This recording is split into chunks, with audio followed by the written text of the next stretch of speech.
In our previous discussion about the economic crisis, someone asked Xiaobai, where did all the money lost in the stock market actually go? With all the recent stock losses tied to Trump's tariff moves, more people are asking this on today. Well, clear it up. The short answer?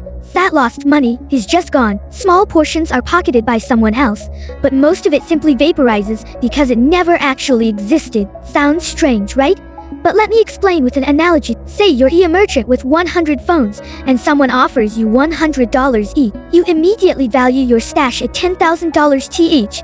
Then another buyer comes along offering $1,000 per phone. Suddenly, it seems like your stash is worth $100,000. A tank jump. The phones themselves haven't changed, but our expectations did. Say you deposit 10,000 RMB into a bank. You trust it's your money, and the bank gives you a deposit slip. But when the bank loans that money out to someone else, it puts new money into circulation. Your deposit is still there, and so is the loan. So effectively 10,000 RMB have multiplied into 20,000 RMB circulating in the economy. Multiply this across the country, and even 1 RMB of printed money can create 700s of RMB in credit money.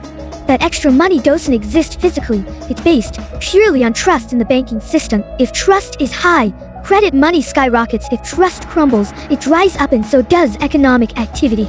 That's when losses look like money disappeared, but really, the money never existed. Now imagine trust hits rock bottom. Everyone rushes to pull cash out of banks.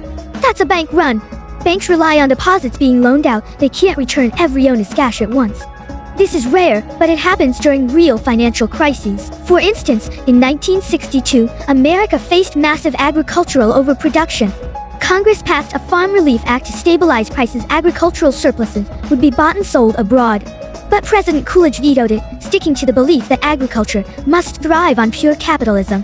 He pushed for mechanization and reduced government support, leaving farmers helpless. In 1927, the Mississippi River flooded catastrophically, yet Coolidge refused federal relief, insisting it should be the free market's job to adjust.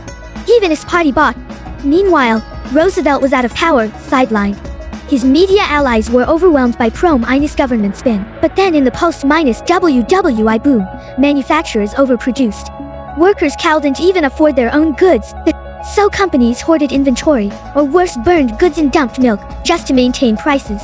The result? Panic in financial markets. People rushed to withdraw savings. Banks collapsed. Factories shut. Unemployed masses erupted in riots, and even formed tent cities, some nicknamed Hoovervilles after President Hoover. Cars pulled by horses were hauled Hoover minus cart. Auto minus rich America had turned grim. The result was the Great Depression of the 1930s, a global disaster. Hoover tried relief policies, but it was too little, too late.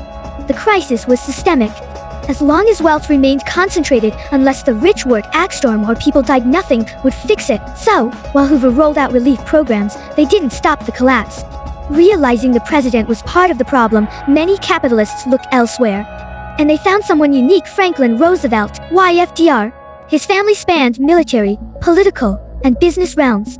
They believed that a war could jumpstart the economy, and with Roosevelt's Navy allies, they thought it viable. Plus, his wife came from a business family. He wouldn't destroy capitalism, just use it smartly. So during the crisis, FDR became the Democratic nominee.